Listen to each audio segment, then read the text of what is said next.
مقصد تیرے دی کی سرفرازی، میں اس لیے مسلمان، میں اس لیے نمازی۔ الحمدللہ رب العالمین والصلاة والسلام علی سید المرسلین، اما بعد فاعوذ باللہ من الشیطان الرجیم، بسم اللہ الرحمن الرحیم۔ الصلاة والسلام علیک یا رسول اللہ، وعلی آلک واصحابک یا حبیب اللہ، الصلاة والسلام علیک یا نبی اللہ، وعلی آلک واصحابک یا نور اللہ۔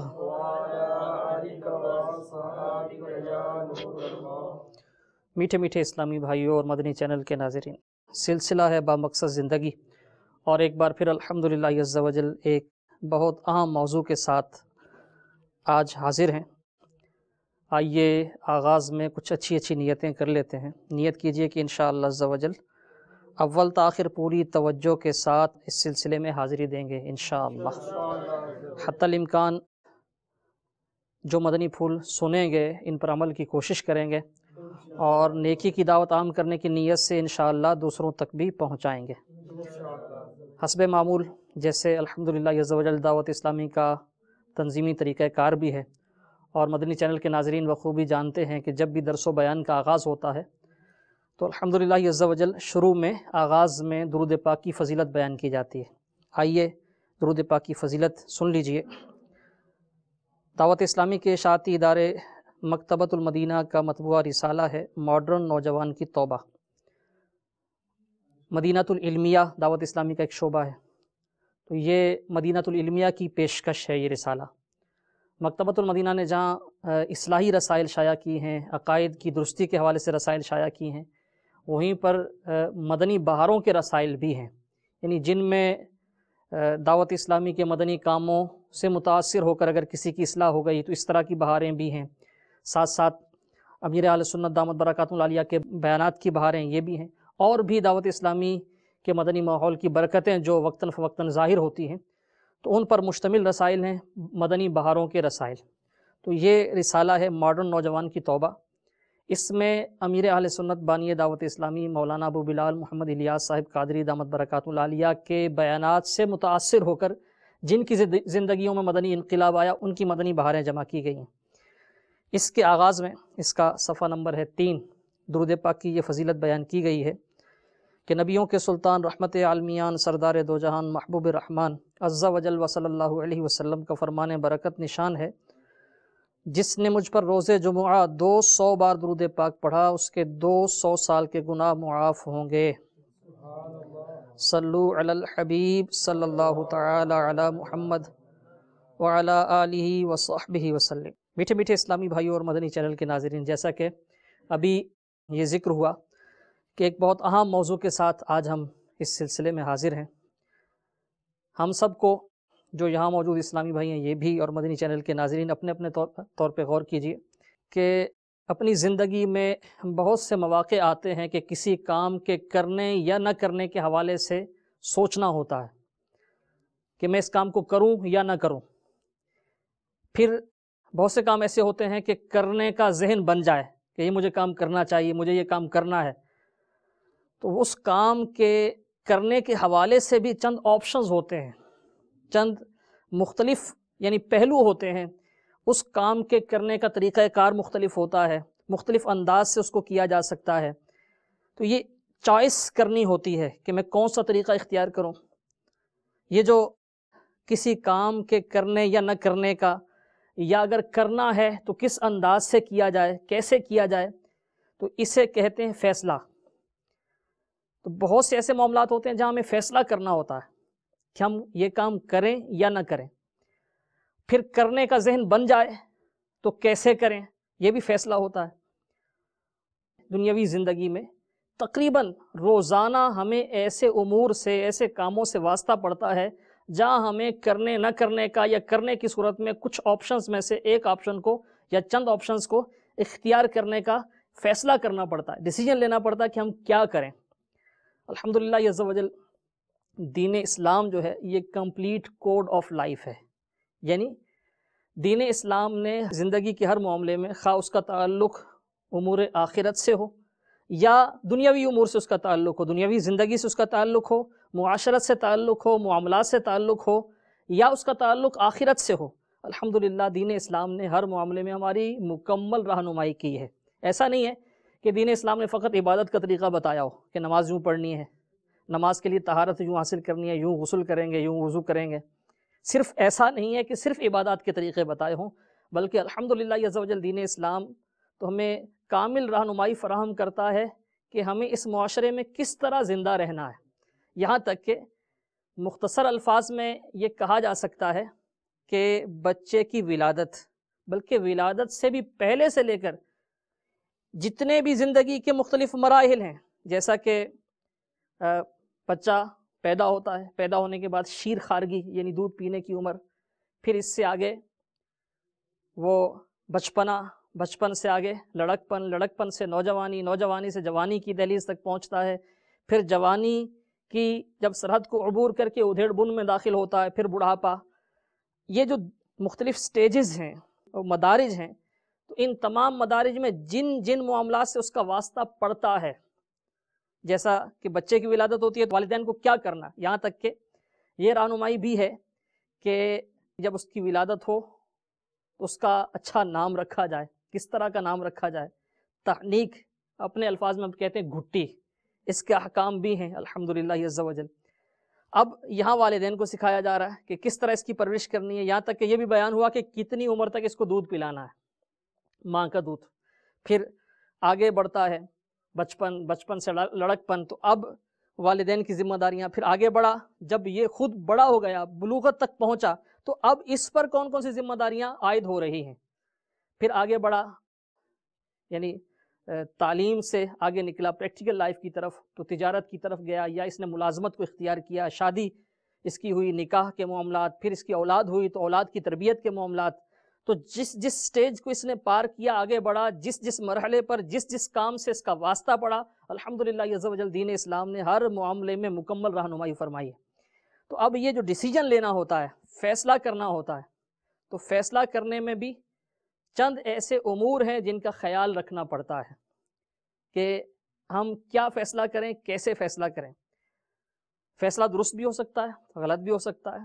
ہر شخص کا ہر فیصلہ درست ہو یہ ضروری نہیں ہے، اور ہر شخص کا ہر فیصلہ غلط ہو یہ بھی ضروری نہیں ہے۔ لیکن بسا اوقات ایسا ہوتا ہے کہ بعض اپنے طور پر یہ شاکی ہوتے ہیں، یعنی اپنی ہی شکایت ہوتی ہے ان کی کہ ہم جو بھی کام کرتے ہیں کامیاب نہیں ہو سکتے، تو کامیاب زندگی کیسے گزاریں، زندگی میں کامیاب فیصلے کیسے کریں۔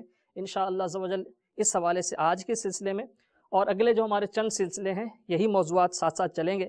آج ایک بہت اہم موضوع ہے، فیصلہ کرنے میں مشورے کی کیا اہمیت ہے۔ فیصلہ کرنے سے پہلے کسی کام کے کرنے یا نہ کرنے کے بارے میں جب ہم طے کرنے جا رہے ہیں، تو اب دین اسلام کی تعلیمات کیا ہیں کہ مشورہ کیا جائے، اس کی فضیلت کیا ہے۔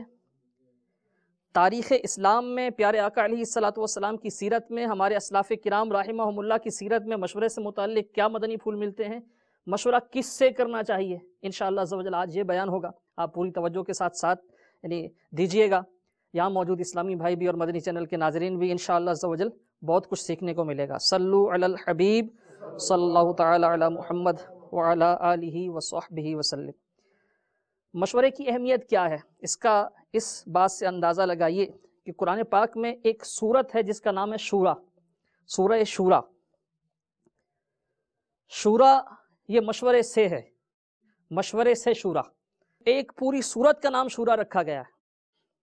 اور اسی سورہ شورا میں مشورے کے حوالے سے یہ آیت نمبر 38 ہے، اس کی 38، اللہ تبارک و تعالیٰ ارشاد فرماتا ہے وَأَمْرُهُمْ شُورَى بَيْنَهُمْ، ترجمہ کنز ایمان، اور ان کا کام ان کے آپس کے مشورے سے ہے، ان کا کام ان کے آپس کے مشورے سے ہے۔ مزید ارشاد ہوتا ہے، یہ دوسری سورۃ آل عمران، اس میں اللہ تبارک و تعالیٰ اپنے محبوب صلی اللہ علیہ وسلم کو خطاب فرما رہا ہے۔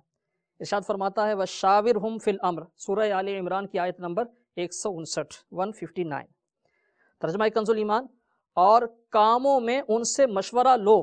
اللہ تبارک و تعالیٰ اپنے محبوب علیہ الصلوۃ والسلام سے ارشاد فرما رہا ہے کہ جو باہمی کام ہیں، امور ہیں، ان میں ان سے یعنی صحابہ کرام علیہم رضوان سے مشورہ کرو۔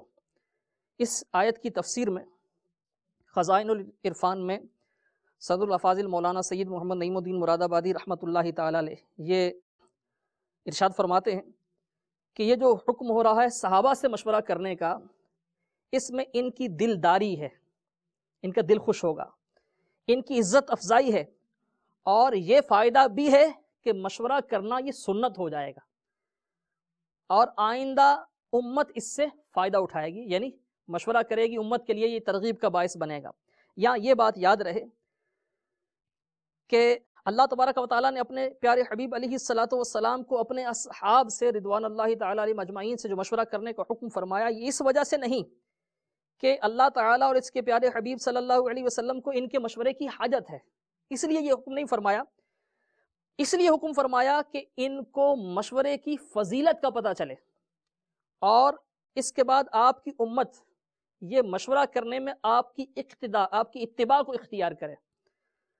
اسی طرح یہ حدیث شریف روح المعانی میں نقل کی گئی ہے کہ اللہ تبارک و تعالیٰ کے محبوب صلی اللہ علیہ وسلم ارشاد فرماتے ہیں کہ بے شک اللہ تعالیٰ اور اس کا رسول مشورے سے مستغنی ہیں، یعنی ان کو مشورے کی حاجت نہیں ہے، لیکن اللہ تعالیٰ نے مشورے کو میری امت کے لیے رحمت بنا دیا ہے۔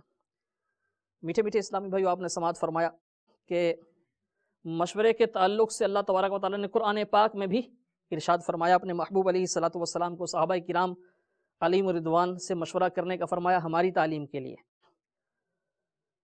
مشورے کا فائدہ کیا ہوتا ہے؟ سیدنا ابن عباس رضی اللہ تعالی عنہما یہ بیان کرتے ہیں کہ مدینہ کے سلطان رحمت عالمیان صلی اللہ علیہ وسلم نے ارشاد فرمایا، جو شخص کسی کام کا ارادہ کرے اور اس میں کسی مسلمان شخص سے مشورہ کرے تو اللہ تبارک و تعالیٰ اسے درست کام کی ہدایت دے دیتا ہے۔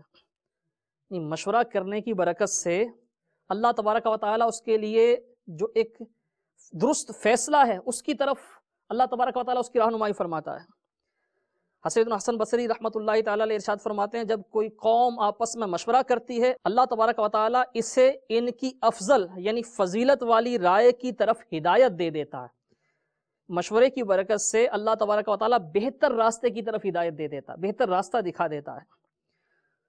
حسن انس بن مالک رضی اللہ تعالیٰ عنہ بیان کرتے ہیں کہ آقائے مدینہ صلی اللہ علیہ وسلم نے ارشاد فرمایا، جس نے استخارہ کیا، استخارہ یہ حدیث شریف میں بھی تعلیم دیا گیا ہے استخارہ، اور اس کے مفہوم اس کا یہ ہے کہ کسی کام کے کرنے کے حوالے سے یہ کرنا میرے حق میں بہتر ہے یا نہیں بہتر، اس حوالے سے اللہ تبارک و تعالیٰ کی بارگاہ میں عرض کیا جائے اور اللہ تبارک و تعالیٰ رہنمائی فرما دے۔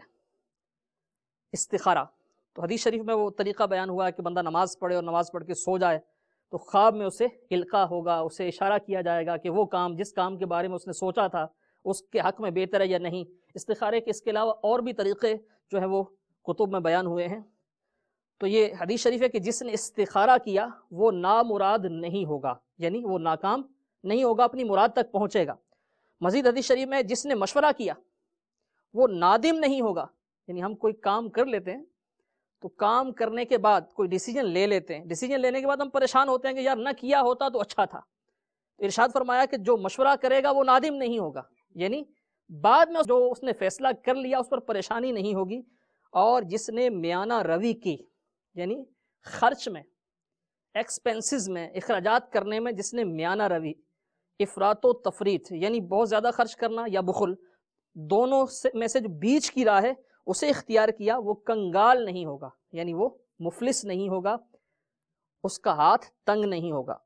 بہرحال میٹھے میٹھے اسلامی بھائیوں، آج ہمارا تعلق چونکہ ہمارا جو موضوع ہے وہ مشورے سے متعلق ہے، اس لیے اسی پر آگے بڑھتے ہیں۔ آپ نے سماعت فرمایا کہ مشورہ کرنے والا وہ نادم نہیں ہوتا۔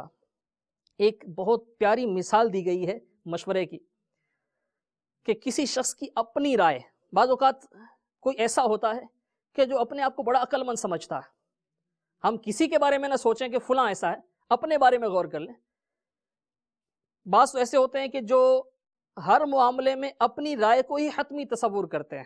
وہ سمجھتے ہیں کہ میں بڑا عقل مند ہوں، بڑا ذہین ہوں، پڑھا لکھا ہوں، میں تجربہ کار ہوں، تو میری رائے جو ہے نا وہ بہتر ہے.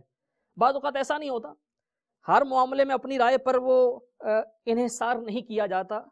اس کو اوور کانفیڈنٹ کہتے ہیں، ضرورت سے زیادہ اعتماد. تو ہر معاملے میں بعض اوقات وہ اوور کانفیڈنٹ نہیں ہوتے، لیکن کسی خاص معاملے میں اوور کانفیڈنٹ ہوتے ہیں. مثال کے طور پر آپ کوئی کام کرتے ہیں، اپنے طور پہ غور کیجیے، آپ جو کام کرتے ہیں اپنے طور پہ شاید آپ بھی یہ سمجھتے ہوں گے کہ اس کام میں سب سے زیادہ جو سمجھدار ہوں میں ہی ہوں. مثال کے طور پہ آپ کا کوئی خاص پیشہ ہے، آپ کپڑے کے تاجر ہیں. اب آپ کپڑے کے تاجر ہیں، کپڑے کی پہچان کے حوالے سے آپ کسی کی رائے کو اہمیت نہیں دیں گے. آپ ٹیچر ہیں، آپ کسی دوسرے ٹیچر کو خاطر میں نہیں لائیں گے. آپ کسی خاص شعبے میں آپ پڑھاتے ہیں تو دوسرے کو اہمیت نہیں دیں گے. اپنے طالب علم کی رائے کو تو بالکل اہمیت نہیں دیں گے کہ وہ تو طالب علم ہے نا.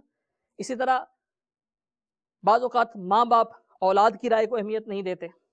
یعنی جو بڑے ہوتے ہیں نا، جو اپنے آپ کو بڑا سمجھتے ہیں، بڑے ہوتے ہیں، کسی نہ کسی حوالے سے ان کو کوئی درجہ حاصل ہوتا ہے، عموماً وہ اس بات میں گرفتار ہوتے ہیں کہ وہ اپنی رائے کو زیادہ بہتر سمجھتے ہیں، ضرورت سے زیادہ اعتماد، اوور کانفیڈنٹ ہو جاتے ہیں.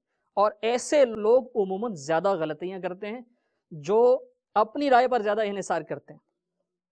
اب مثال دی گئی ہے کہ آپ چاہے کتنے ہی عقل مند کیوں نہ ہوں، آپ کی رائے کی مثال ایک کچے دھاگے کی سی ہے. کچا دھاگا ہوتا ہے نا، عام دھاگا جو نلکی ہوتی ہے جس سے کپڑے سیتے ہیں. اب وہ جو نلکی ہے اس کا دھاگا بالکل، یعنی کیا ہوتا ہے، آپ تھوڑا سا زور لگائیں گے ٹوٹ جائے گا. اب اس سے کوئی چیز باندھ کے آپ کھینچ نہیں سکتے، اس سے کوئی چیز باندھ کے آپ اٹھا نہیں سکتے، اس میں طاقت نہیں ہے نا. تو ایک شخص کی رائے جو ہے وہ کچے دھاگے کی مثل ہے. اگر وہ چند لوگوں سے اور مشورہ کر لیتا ہے تو جس طرح ایک دھاگا، پھر دوسرا دھاگا آیا، پھر تیسرا دھاگا آیا، پھر 4 5 10 12 اکٹھے ہو گئے، تو اب وہ ایک پہلے بالکل یعنی کمزور سا دھاگا تھا، اب وہ ایک مضبوط رسی کی سی شکل اختیار کر لیتا ہے، مضبوط ڈوری کی شکل اختیار کر لیتا ہے. اب اس سے آپ چیزیں بھی باندھ سکتے ہیں، کھینچ بھی سکتے ہیں. اگر آپ غور کریں، جو ڈوری ہوتی ہے، آپ سوتر کو لے لیجئے عام مثال. تو اب سوتر کی ڈوری وہ بھی دھاگوں پر ہی مشتمل ہوتی ہے، لیکن اس میں وہ میٹیریل جو ہے زیادہ استعمال ہوتا ہے. وہی میٹیریل کا دھاگا ہوتا ہے لیکن وہ نازک ہوتا ہے. اب جب چند دھاگے مل گئے، ڈوری کی شکل بنی، تو یہ طاقتور ہو گئے. تو اس مثال سے سمجھایا گیا ہے کہ ایک شخص کی رائے جو ہے وہ کچے دھاگے کی طرح ہے، اور جب چند لوگوں سے مشورہ کر لیتا ہے تو اب وہ مضبوط ہو جاتی ہے بات. اب یہ تو ایک جنرل سی بات تھی، عام فہم، لیکن اس سے پہلے یہ ذکر ہو چکا کہ جب کوئی شخص کسی معاملے میں، کسی کام کے کرنے نہ کرنے یا چند آپشنز میں سے کسی آپشن کو اختیار کرنے میں چند لوگوں سے مشورہ کر لیتا ہے تو اللہ تبارک و تعالیٰ کی طرف سے بھی درست رائے کی طرف رہنمائی ہوتی ہے. بہرحال مشورے کا یہ فائدہ تو ہے کہ انسان بہتر طرف پہنچ سکتا ہے، بہتر ڈیسیجن لے سکتا ہے. لیکن مشورہ کرنے میں ایک اہم بات یہ ہے، اب اس طرف آتے ہیں کہ مشورہ کرنا کس سے چاہیے. یہ بات تو ہو گئی کہ مشورہ اہم ہے، کرنا چاہیے، اس کے یہ فوائد حاصل ہوتے ہیں، بہت سے نقصانات سے انسان بچ جاتا ہے. ایک نقصان یہ بھی ہوتا ہے مشورہ نہ کرنے کا کہ بندہ جب مشورہ کسی سے نہیں کرتا نا اور کوئی کام کرتا ہے اور اس کام میں اس کو ناکامی ہوتی ہے، اب وہ خود بھی اپنے آپ کو کوستا ہے اور دوسرے بھی اسے کوستے ہیں کہ تم نے تو پہلے سوچا ہی نہیں تھا، یہ کیا کر دیا. مثال کے طور پر رشتے کے حوالے سے، کہیں رشتہ طے کرنا تھا، اس میں غلط ڈیسیجن ہو گیا، صائب فیصلہ نہیں ہو سکا، یا کوئی کاروبار شروع کرنا تھا، مکان خریدنا تھا، کہیں کوئی مکان کی شفٹنگ کرنی تھی. اس طرح کے معاملات، یہ بڑے بڑے چند معاملات میں نے عرض کیے، ویسے تو چھوٹے چھوٹے معاملات کی سینکڑوں مثالیں یہ روزمرہ کی امور میں سے دی جا سکتی ہیں، لیکن یہ چند بڑے معاملات ہیں. اس میں اگر کسی سے غلط فیصلہ ہو گیا اور اس نے کسی سے مشورہ نہیں کیا تھا تو اب خود بھی نادم ہے اور دوسرے بھی اس کو کوس رہے ہیں. لیکن اگر دیکھا جائے کہ جو مشورے سے کام کرتا ہے، اگر اس کا کوئی فیصلہ درست نہیں بیٹھا، اس نے فیصلہ تو کیا تھا، مشورے سے کیا تھا، چند لوگوں کی رائے لے کر، ہم ذہن ہو کر، ذہن بنا کر پھر کیا تھا، اب اگر اس کا فیصلہ درست نہیں ہوا تب بھی وہ ایک لحاظ سے مطمئن ہوتا ہے کہ میں نے اپنی طرف سے یار صحیح کیا تھا، لوگوں سے مشورہ بھی کیا تھا، لیکن یہ جو اللہ تبارک و تعالیٰ کی منشا وہی ہوا، اور لوگ بھی پھر اس کو وہ الزام نہیں دیں گے اگر اس نے مشورہ کیا ہوگا۔ بہرحال یہ فائدے تو ہیں اور نہ کرنے کے نقصانات بھی ہیں، لیکن مشورہ کیا کس سے جائے یہ بات بہت اہم ہے۔ یوں سمجھ لیجئے کہ اس وقت مشورہ کس سے کیا جائے اگر آپ ڈھونڈیں گے نا تو شاید آپ کو ملے گا نہیں جس سے مشورہ کیا جا سکے۔ اب اس کے بھی اگر ہم آسانی کی خاطر دو حصے کر لیں، ایک تو یہ ہے کہ مشورہ ہم کس سے کریں، اور دوسرا یہ کہ اگر کوئی ہم سے کسی معاملے میں، مجھ سے کسی معاملے میں مشورہ کرے تو ہم اسے مشورہ کیا دیں، ہم مشورہ کریں کس سے، اور اگر کوئی ہم سے مشورہ کرے تو ہم اس کی کس طرح رہنمائی کریں۔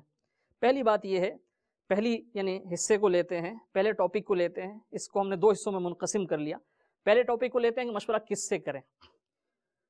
تو بعض معاملات تو وہ ہیں کہ جن کا تعلق امور آخرت سے ہے، امور آخرت سے جن معاملات کا تعلق ہے، بعض چیزیں وہ ہیں کہ جن میں فیصلہ کرنے کی ہمیں حاجت ہی نہیں ہے، جیسے نماز فرض ہے تو پڑھنی ہی پڑھنی ہے، اب کیا کسی سے مشورہ کریں گے کہ پڑھیں کہ نہ پڑھیں۔ ہاں یہ ضرور ہے کہ نماز پڑھنے کا درست طریقہ سیکھیں، لیکن پڑھنے نہ پڑھنے پر تو مشورہ نہیں ہوگا۔ تو وہ امور جن کا تعلق امور آخرت سے اور اللہ تبارک و تعالیٰ کی طرف سے عائد کردہ فرائض ہیں یا واجبات ہیں، وہ تو ہمیں کرنے ہی ہیں، لیکن وہ امور جو مباح ہیں، دنیاوی امور سے جن کا تعلق ہے، یا بعض ایسے ہیں جن کا امور آخرت سے بھی تعلق ہے، یہ فرض واجب نہیں ہے۔ مثلا ہمارے وہ اسلامی بھائی جو دینی تعلیم حاصل کرنا چاہتے ہیں، اب علم دین حاصل کرنا تو ہر ایک پر وہ فرض ہے نا، طلب العلم فریضۃ علی کل مسلم و مسلمہ، علم کا طلب کرنا ہر مسلمان مرد و عورت پر فرض ہے۔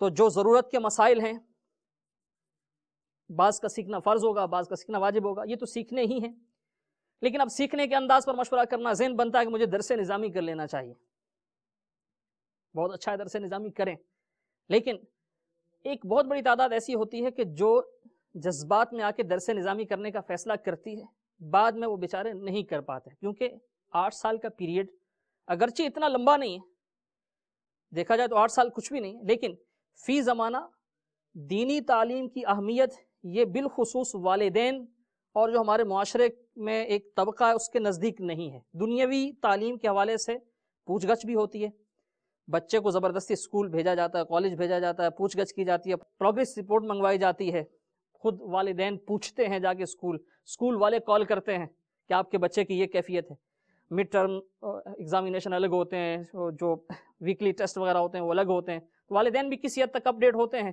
اور اسکولوں کا نظام بھی ایسا ہے کہ پوچھ گچھ کا سلسلہ رہتا ہے۔ اور پھر ایک چارمنگ یہ بھی ہے کہ جب یہ اس پروسیس سے آگے بڑھے گا، میٹرک کر لے گا، SSC کے بعد آگے انٹر کی طرف جائے گا، یا پھر یہ بیچلر ہوگا، ماسٹر کی طرف جائے گا، تو اس کو کوئی اچھی سی جاب مل جائے گی۔ بلکہ چھوٹے بچے کا ذہن شروع سے ہی بنایا جاتا ہے کہ آپ بڑے ہو کر کیا بنیں گے، بڑے ہو کر کیا بنیں گے بھائی آپ، جو اس وقت معاشرے میں زیادہ معزز سمجھے جاتے ہیں، اور معزز زیادہ وہ سمجھے جاتے ہیں جن کے پاس پیسہ زیادہ ہوتا ہے، جو زیادہ کماتے ہیں، تو اسی کا ذہن بنایا جاتا ہے کہ ڈاکٹر بنیں گے یا انجینئر بنیں گے یا فوجی افسر بنیں گے۔ اگر بالفرض کسی کا یہ ہے ذہن کہ وہ کسی بچے کا ذہن ہے یا والد کا ذہن ہے کہ میرا بچہ بڑے ہو کر یہ بنے گا، تو اس میں کوئی حرج نہیں ہے۔ اگر کوئی بڑے ہو کر پائلٹ بننے کا ذہن رکھتا ہے تو یہ ذہن رکھنا تو گناہ نہیں ہے، لیکن اب پائلٹ بننے کے بعد ہو سکتا ہے کہ اس کو ایسے معاملات سے دو چار ہونا پڑے جس میں یعنی شرعی حوالے سے آزمائش ہے، یعنی ناجائز کی طرف جانا پڑے، اس طرف کسی کا غور نہیں ہوگا۔ تو بات یہ تھی کہ بچپن ہی سے بچے کا ذہن بنایا جاتا ہے کہ تو نے بڑے ہو کر کیا بننا ہے۔ تو اب دنیاوی تعلیم میں ایک چارمنگ یہ ہے کہ اس کے بعد اس کا سٹیپ یہ ہوگا کہ یہ فلاں شعبے میں چلا جائے گا، فلاں نوکری اسے مل جائے گی۔ تو اب یہ لالچ ماں باپ کو بھی ہے اور اولاد کو بھی ہوتا ہوگا، تو اس سے اب علم دین میں یہ انداز نہیں ہے، اگرچہ علم دین کی فضیلت یہ مسلم ہے، دنیاوی علم جو ہیں، دنیاوی علوم و فنون، یہ دینی علم کے آگے تو کچھ بھی نہیں ہے نا، حقیقت میں علم وہی ہے، لیکن چونکہ اس علم کی حوصلہ افزائی نہیں ہے، اس وجہ سے ایک تعداد ایسی ہے جو درس نظامی میں داخلہ لینے کے بعد ریورس ہو جاتی ہے۔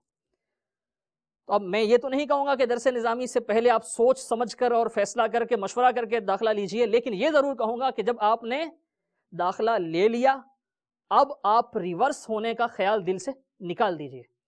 یہاں جلد بازی آڑے آتی ہے، فیصلہ کرنے میں بھی جلدی اور اب فیصلہ واپس لینے میں بھی جلدی.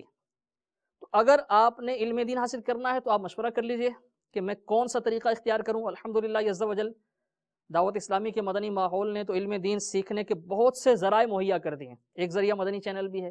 اس وقت مدنی چینل کا سلسلہ با مقصد زندگی ہے اور ہمارے اسلامی بھائیاں موجود ہیں، یہ بھی سن رہے ہیں، مدنی چینل کے ناظرین بھی ہمارے ساتھ ہوں گے.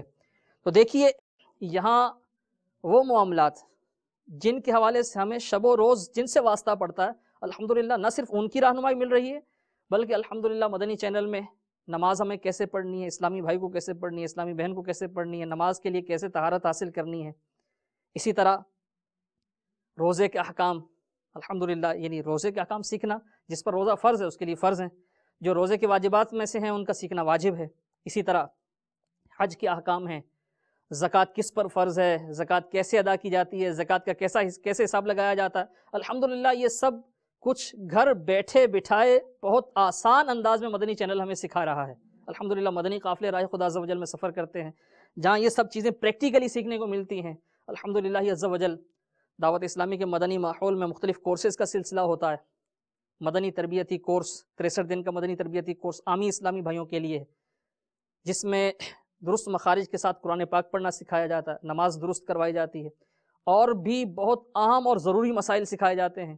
اس کے ساتھ ساتھ الحمدللہ امامت کورس ہوتا ہے، مدرس کورس ہوتا ہے، مدنی انعامات و مدنی قافلہ کورس ہے، الحمدللہ درس نظامی ہے، تخصص فی الفقہ ہے. یہ سارے علم دین سیکھنے کے ذرائع ہیں. بالفرض ذہن بن گیا علم دین سیکھنے کا تو مشورہ کر لیجئے کہ میں کون سا ذریعہ اختیار کروں علم دین سیکھنے کا. یہ تو مشورہ کیجئے، لیکن اگر آپ نے کوئی ذریعہ اختیار کر لیا تو اب آپ واپس نہ ہوں، آگے ہی بڑھیں. تو بات یہ ہو رہی تھی کہ مشورہ کس سے کیا جائے. اگر آپ درس نظامی کرنے کا یا علم دین سیکھنے کا مشورہ کرنا چاہیں گے تو آپ کسی عالم کے پاس جا کے مشورہ کیجئے.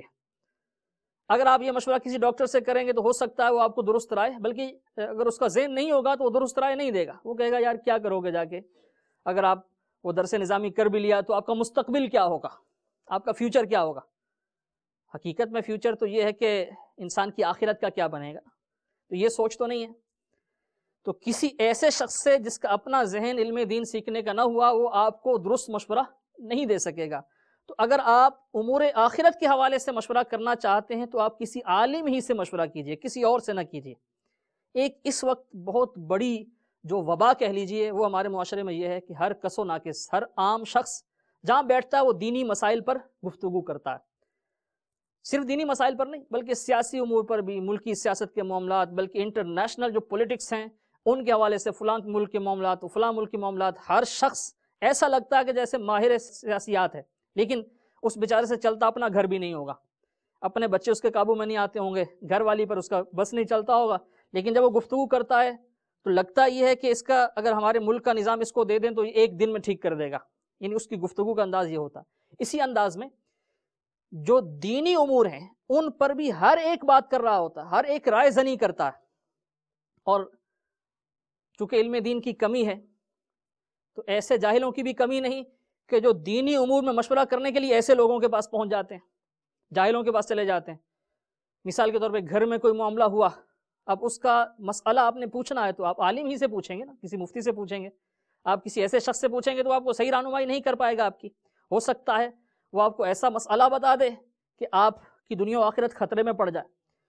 تو اگر جو امور آخرت سے تعلق ہے جن معاملات کا، ان کا مشورہ تو آپ عالم ہی سے کریں، عالم کے علاوہ نہ کریں.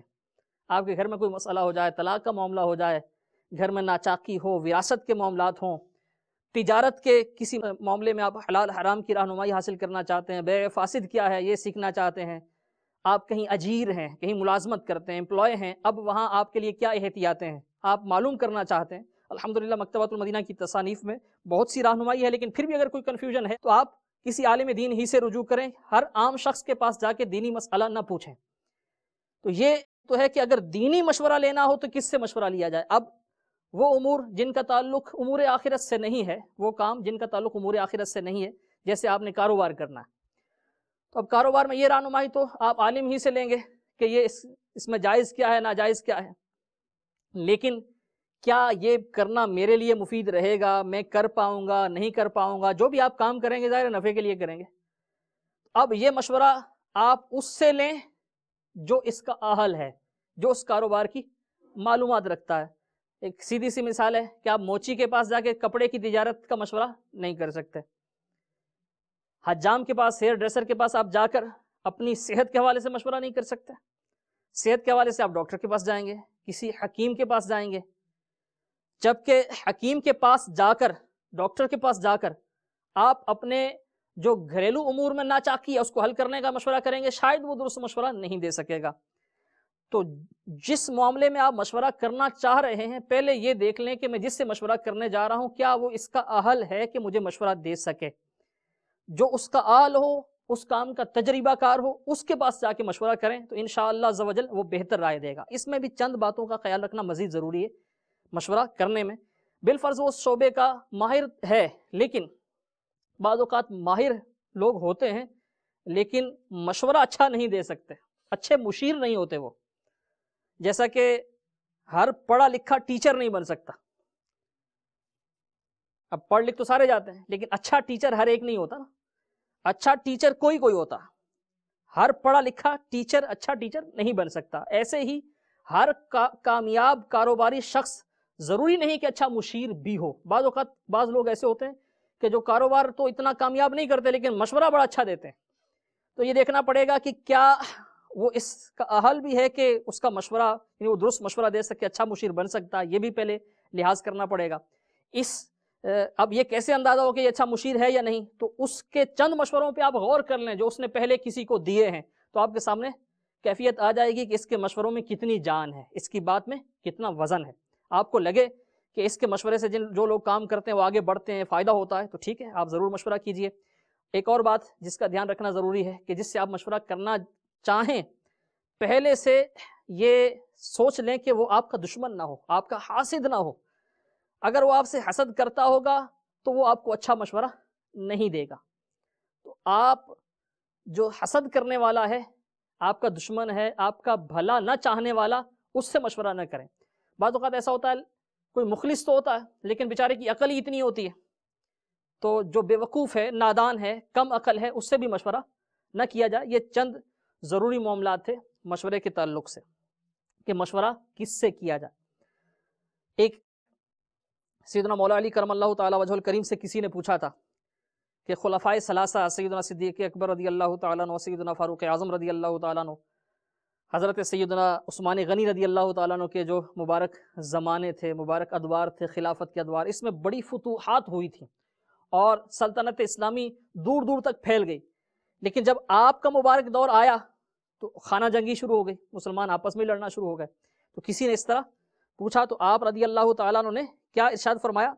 ارشاد فرمایا کہ وہ جو پہلے خلفاء گزرے ہیں، سیدنا صدیق اکبر رضی اللہ تعالیٰ عنہ، فاروق اعظم رضی اللہ تعالیٰ عنہ اور سیدنا عثمان ذو النورین رضی اللہ تعالیٰ عنہ، ان کے مشیر ہم تھے، ہم ان کو مشورہ دیتے تھے، اور ہمارے مشیر تم جیسے لوگ ہیں. تو جس وجہ سے آج یہ صورتحال ہے، یعنی مشورہ دینے والے پر یہ حالات ڈیپینڈ کر رہے ہیں. اب مشورہ اگر کوئی ہم سے لے تو اس حوالے سے بھی چند مدنی پھول سماعت فرما لیجیے. مشورہ دینے والے کے لیے ایک سب سے پہلی بات جو ضروری ہے وہ یہ ہے کہ اگر کوئی آپ کے پاس مشورہ لینے آئے تو آپ پہلے یہ اپنی نیت پر غور کر لیں کہ میں اس کو یہ مشورہ کیوں دے رہا ہوں. اگر آپ کا مقصد یہ ہے، آپ کے ذہن کے کسی گوشے میں یہ ہے کہ میری رائے بہت اچھی ہے، یہ بات اس پر ثابت ہو جائے، آپ اپنی برتری جتانا چاہتے ہیں، تو اگر یہ نیت ہے تو پہلے اپنی نیت کو درست کر لیجئے. مشورہ دینے کا مقصد اس کی رہنمائی ہو، اس کی ہمدردی ہو، یہ نہیں کہ آپ اس پر اپنی برتری ثابت کریں. اپنی نیت پہلے درست کر لیں. پھر یہ کہ اگر آپ نے کوئی مشورہ دیا تو پہلے سے ذہن بنا لیں کہ میں اپنی رائے کے مطابق دے رہا ہوں، اور اپنی رائے جو آپ دے رہے ہیں نا کسی کو، کوشش کریں کہ بہترین، اپنی طرف سے بہترین رائے پیش کریں. اگر آپ کو اس معاملے کا نہیں پتا، مثال کے طور پہ کوئی آپ سے آ کر مشورہ کرتا ہے کوئی زمین خریدنا چاہ رہا ہے، اس کے حوالے سے مشورہ کرتا ہے. اگر آپ کا تجربہ نہیں ہے تو آپ منع کر دیجئے کہ مجھے اس معاملے میں پتہ نہیں، آپ فلاں سے مشورہ کر لیجئے، یا جو جانتا ہے اس سے مشورہ کیجئے، مجھے اس کا پتہ نہیں. اگر آپ کو نہیں پتہ، اگر آپ کو پتہ ہے تو جو آپ کو پتہ ہے اب آپ چھپائیں گے نہیں اور بہترین رائے دیں گے، لیکن ذہن یہ پہلے سے بنا لیں گے کہ میں جو مشورہ دے رہا ہوں اپنی طرف سے اچھا مشورہ دے رہا ہوں، لیکن اگر میرا یہ بھائی میرے مشورے پر عمل نہیں کرتا، بلکہ اس کو اگر کہیں اور سے مجھ سے بھی اچھا مشورہ مل جاتا ہے، یہ اس پر عمل کر لیتا، تو مجھے کوئی رنج نہیں ہوگا، مجھے کوئی دکھ نہیں ہوگا. بعض اوقات ایسا ہوتا ہے کہ رائے دی جاتی ہے، کوئی مشورہ مانگتا ہے، مشورہ دینے والا دے دیتا ہے، وہ اگلا ایسا نہیں کرتا تو جو مشورہ دیتا ہے وہ ناراض ہو جاتا ہے، میں نے یار تمہیں کہا تھا یوں کر لو، آپ نے یوں نہیں کیا. اور اگر ایسا ہو جائے کہ جو اس نے کیا تھا ہماری رائے سے ہٹ کر، مشورہ ہم نے دیا کچھ اور، اس نے کر لیا کچھ اور جو اس نے کیا وہ غلط ہو گیا، اب تو جتانے کا موقع ملتا ہے کہ میں نے تو پہلے ہی کہہ دیا تھا کہ یہ یوں نہ کرو، تو اس نے کیا نا، یہ بڑا سیانہ بنتا ہے، اب دیکھا کیا ہوا. تو یہ جو انداز ہے کہ مشورہ دینے کے بعد پھر اگر اس نے مشورہ قبول نہیں کیا تو یہ انداز یہ بھی درست نہیں ہے. اگر آپ نے اللہ کی رضا کے لیے مشورہ دیا تھا اور اس نے اس پر عمل نہیں کیا تو آپ کو رنج نہیں ہونا چاہیے. ہو سکتا ہے کہ وہ آپ کے مشورے پر عمل کے بعد بھی ناکام ہو جاتا. بعض اوقات فیصلہ درست ہوتا ہے، فیصلہ کرنے والا فیصلہ درست کرتا ہے، لیکن اس فیصلے کے امپلیمنٹ کے لیے، اس جو نتائج ہیں ان کے حصول کے لیے جو معاملات ہوتے ہیں، جو اس کے تقاضے ہوتے ہیں، اس فیصلے کے بعد اس کام کے کرنے کے تقاضے، اس میں غلطی ہو جاتی ہے. فیصلہ درست ہوتا ہے لیکن کام کرنے کا طریقہ غلط ہوتا ہے، اچیومنٹ کے جو تقاضے ہوتے ہیں وہ پورے نہیں ہوتے، اس وجہ سے ناکامی ہوتی ہے. تو ہو سکتا ہے کہ آپ کا مشورہ قبول کرنے کے بعد بھی اسے ناکامی ہو جاتی، پھر آپ کیا کہتے ہیں؟ کیا کبھی ایسا نہیں ہوا کہ آپ اپنے کام رک گئے ہوں، آپ نے کسی سے مشورہ نہیں کیا، خود اپنی رائے سے کام کر لیا، آپ کا کام رک گیا، اب آپ کس کو الزام دیں گے؟ اور سب سے بڑی بات تو ایک مسلمان کے لیے یہ ہے کہ ہمارا ایمان ہے تقدیر پر، والقدر خیرہ وشرہ من اللہ تعالی. اگر ہمارا کوئی کام غلط ہو گیا فیصلہ کرنے کے بعد بھی تو ہمیں اپنے ایک ویسے افسوس تو ہوتا ہے فطری طور پر، لیکن اگر مگر نہیں کرنی چاہیے کہ اگر میں یوں کر لیتا تو یوں ہو جاتا، اگر کر لیتا تو یوں ہو جاتا، یوں نہ کرتا تو یوں ہوتا. تو یہ جو اگر کہنا، اس سے بھی منع کیا گیا ہے کہ یہ نہ کہا جائے، بلکہ یہ کہا جائے کہ جو اللہ تعالیٰ نے چاہا وہی ہوا. سیدنا مولا علی کرم اللہ تعالیٰ وجہہ الکریم کا یہ قول ہے جس کا مفہوم ہے کہ میں نے اللہ تبارک و تعالیٰ کی معرفت، اللہ تعالیٰ کی پہچان کیسے حاصل کی کہ اپنے ارادوں کی شکست سے میں نے اللہ تعالیٰ کو پہچانا. نہیں، میں نے کسی کام کے کرنے کا ارادہ کیا، اسباب بھی تھے، حالات بھی سازگار تھے، میں نے کوشش کی، کام نہیں ہوا، تو میں نے جان لیا کہ حقیقت میں کرنے والی ذات کوئی اور ہے، پائے تکمیل تک پہنچانے والی ذات کوئی اور ہے.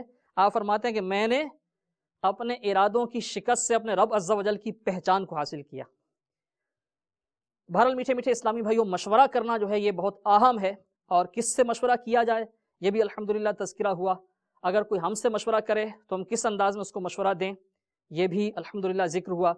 فیصلہ کرنے میں مشورے کی اہمیت امید ہے کہ یہاں موجود اسلامی بھائی بھی اور مدنی چینل کے ناظرین اچھی طرح سمجھے ہوں گے. نیت کیجئے کہ ہم پیارے آقا صلی اللہ علیہ وسلم کی سنت کی ادائیگی کی نیت سے، ادائے سنت کی نیت سے انشاءاللہ عز و جل اپنے امور میں، چاہے وہ دینی امور ہوں یا دنیاوی امور ہوں، انشاءاللہ اپنے اسلامی بھائیوں سے، صاحب الرائے سے مشورہ کیا کریں گے انشاءاللہ عز و جل.